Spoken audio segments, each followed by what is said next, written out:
Čau, es ir Ģirts un dzīvoju Rīgā.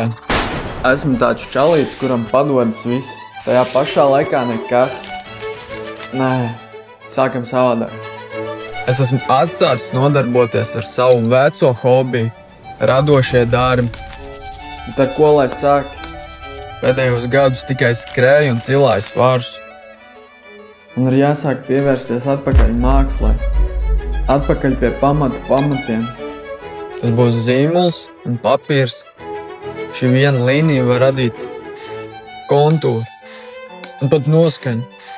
Formas, aplis, kvadrāts, cilindrs, kups, no tā veidojas viss tas, ko redzam, ēnojums, gaismas. Tās avots, tā ietekme uz ēnu, pārējais no gaiša uz tumšu. Tālumā viss kļūst gaišāks, atmosfēra tā ir. Trenētas skīces ikdienā. Tas padara roku brīvu.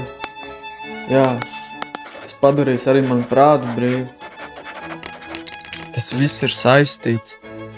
Mēs katrs esam mākslinieks. Arī tu un es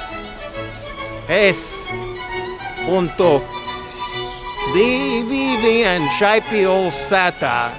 Rīga pilsēta, es esmu hajā pa dzīvi, šitas ir mans rajons, es to mīlu. Tikai ko lai radu es. Jāiet būs meklēt iedvesmu. Tā ir mana terapija, kur es pats saprotu vairāk sevi, runājot šajā radošajā valodā.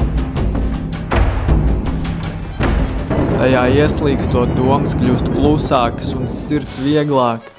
Tā ir kā saruna ar sevi un sajūtu.